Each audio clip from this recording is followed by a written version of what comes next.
All right, I've been in real estate for about 15 years, and you will never believe what I went through with this type of house. This is my favorite type of house. This is the home that I live in. This is the type of house that I sell.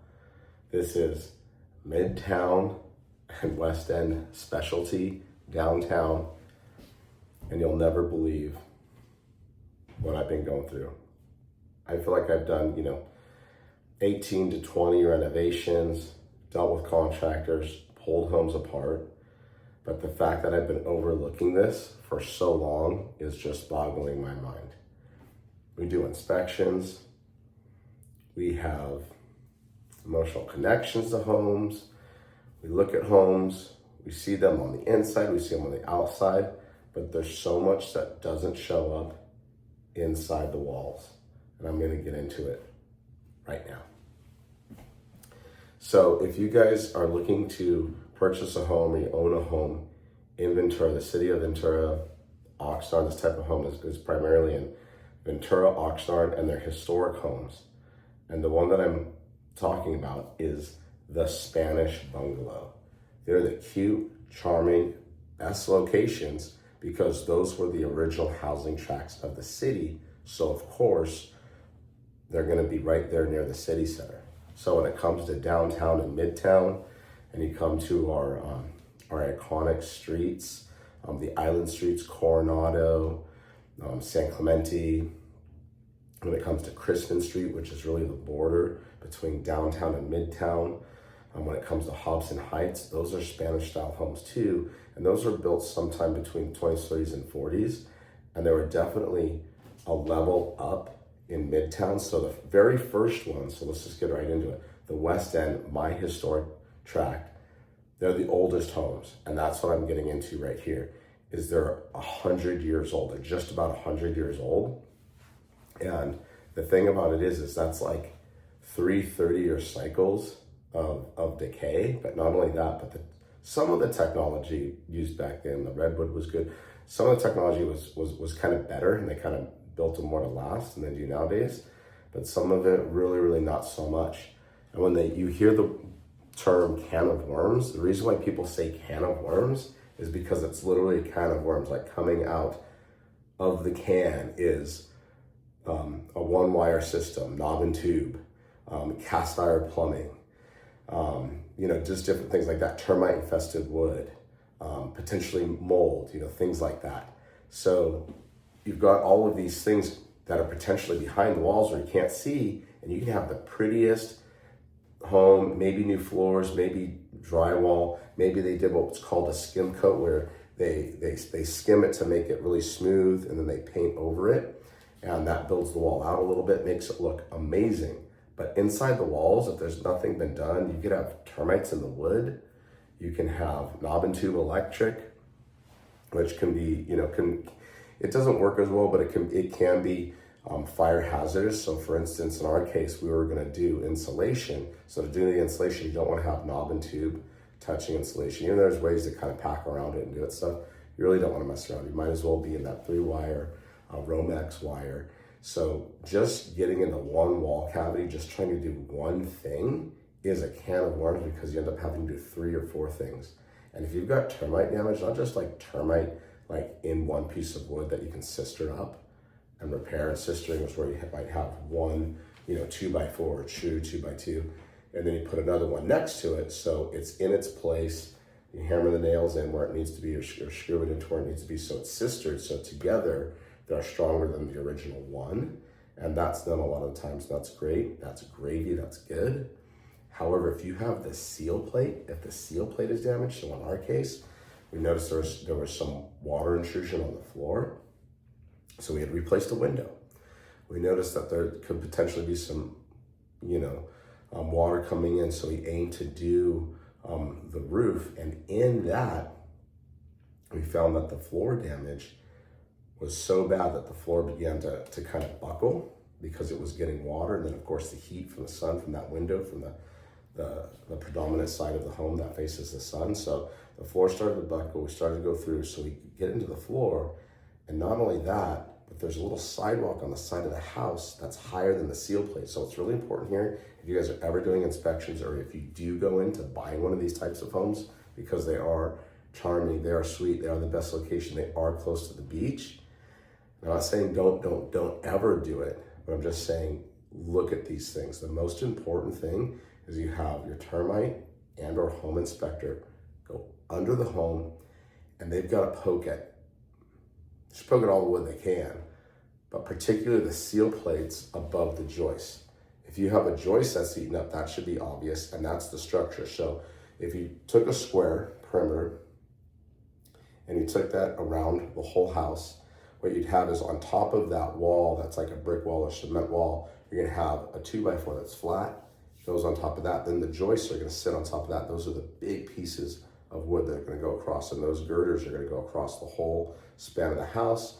They're gonna be held up by footers and posts that will hold those girders up across the whole house.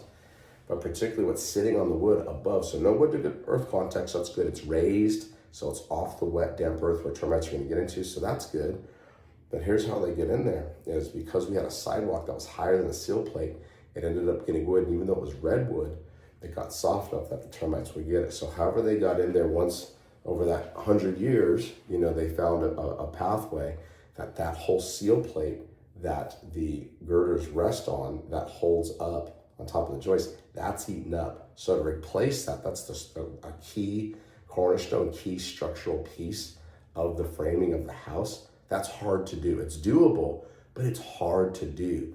So we talk about foundations. Yeah, the foundation looks good, but this is a foundational piece and it's really easy to overlook because the rest of the wood could look really good. It can be squished so it looks like it's tight, because to the naked eye, it looks good. But until you start poking around, so for instance, this one, you couldn't even have access to it. You couldn't even see it because it's the upper plate, not the lower plate. The lower plate you could look at. So just things like that, when it comes to these Spanish style homes, they usually have stucco around, torch down roofs. Let's get into the roofs, the original culprit of the problem. Because they're torch down roofs, you really need to maintain them all the time. My neighbor has one, and once a year he does the mastic. I say it all the time, like, yeah, if you just get some mastic and seal it up, but shit, I don't take the time to do it. So I don't know how many, because it didn't seem like we had any leaks. So the big issue why you don't think you're having leaks is this, because they're lath and plaster. The lath and plaster is like a cement, like a masonry. In the lath, you have these strips of wood that'll go across between the 2x4s, and they hold up the plaster. So the walls feel really big and strong. So you've got your structure, your framing on both sides, lath and plaster. So they really do feel good. For the time, it was probably great when it came to heat and cool. It was probably really good for its time. Nowadays, they tend to trap heat in the summertime. They tend to get colder in the winter. So being able to add insulation inside these is really key. So whether you do outside stucco or you remove your lath and plaster on the inside, it might pull away from the charm, but so probably the inside, and you go up to doing drywall again. If you can get Romex wiring in there, if you can get insulation in there and drywall, you're gonna have a much more modern home. And it's very doable, but you've got to do the work. And if you're paying premium for a home, so for instance, right now, like $950, $925, $950 to $1,050,000 on the West End, or if you're paying for, let's say, probably 1.1 to 1.2 if it's just a standalone single family home in Midtown, you're gonna wanna know that it was all redone, that they have ripped it down to the studs, because at the end of the day, you're gonna wanna be able to, make sure that the wood that needed to be replaced got replaced and or repaired. And then you're going to have the insulation, you're going to have the Romex changed out. Now, if you're going to use PEX or copper plumbing, that's great, but that's 4 things to do versus just skimming over the wall, painting it, doing some floors, making it look pretty, and putting nice furniture in. Now, granted, that'll help the house sell, it'll make it look great, but you're not seeing into the walls. So take that time, if you've got attic access or you have the crawl space, you should always have the crawl space. Make sure that your termite inspector, your inspector is going to crawl the whole crawl, and they poke around at the whole entire house. Now it's doable. We have a property that we're selling now What the seller did is he went around and he replaced all the girders that needed to be replaced.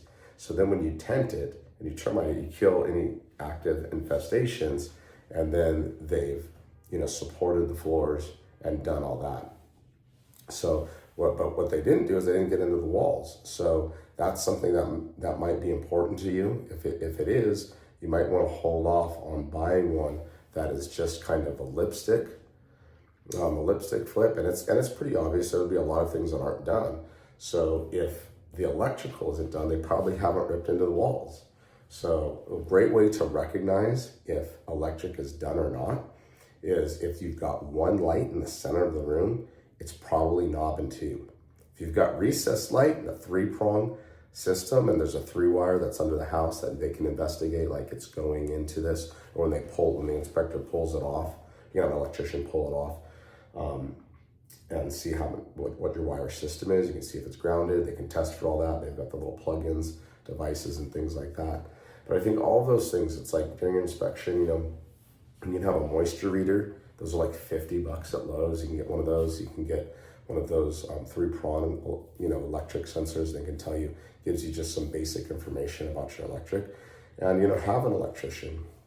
Probably the most important thing you can have is like a roofer, electrician, of course, your general, a plumber. They're doing sewer laterals, but the plumbers don't always, check everything out. A lot of times they can if it's slab, but if it's under the house, your inspector can look at that. You can see if you're having a mix of cast iron, clay, and copper.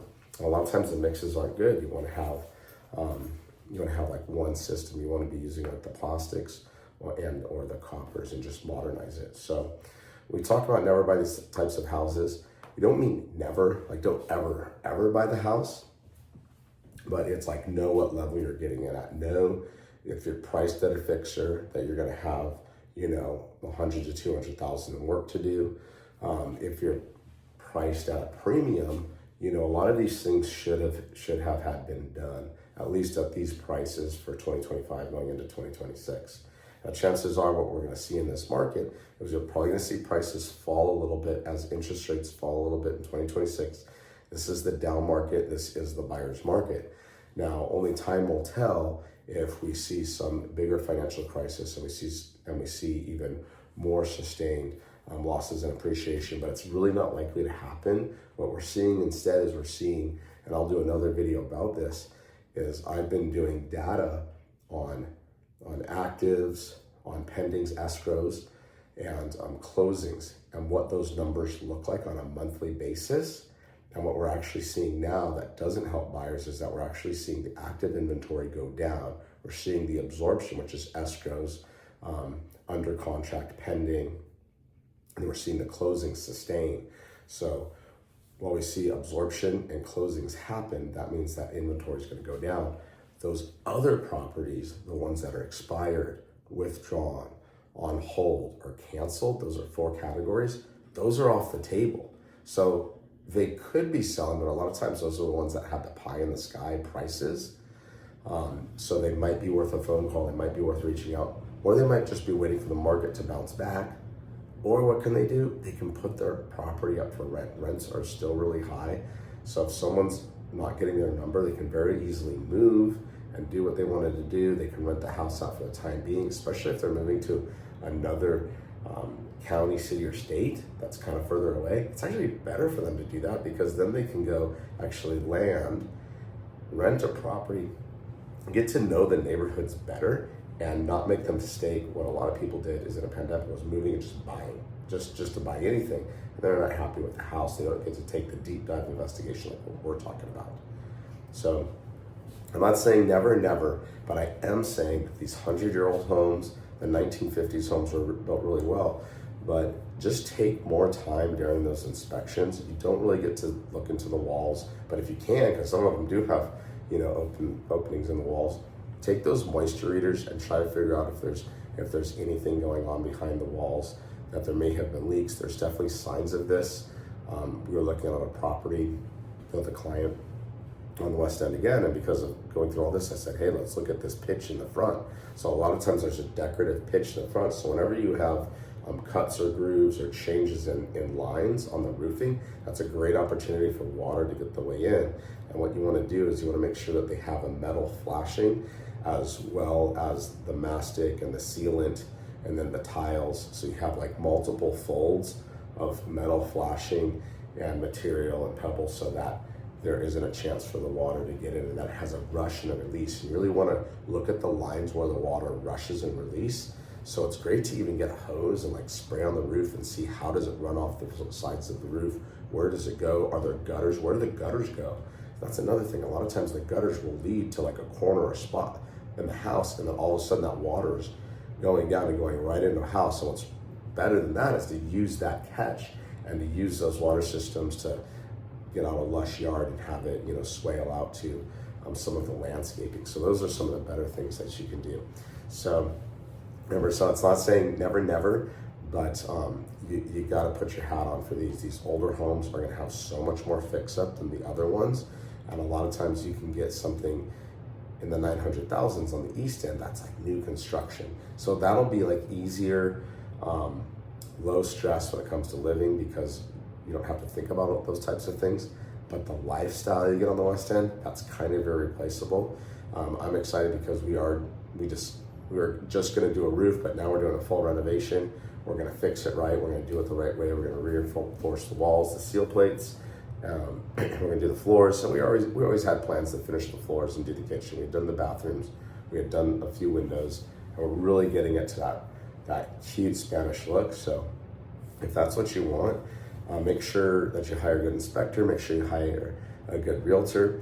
And if you want someone that can pick a house apart, get you into escrow, get you a great price, and also get you some credits back to handle these things going forward, please reach out. Thanks so much for watching. We'll see you on the next one.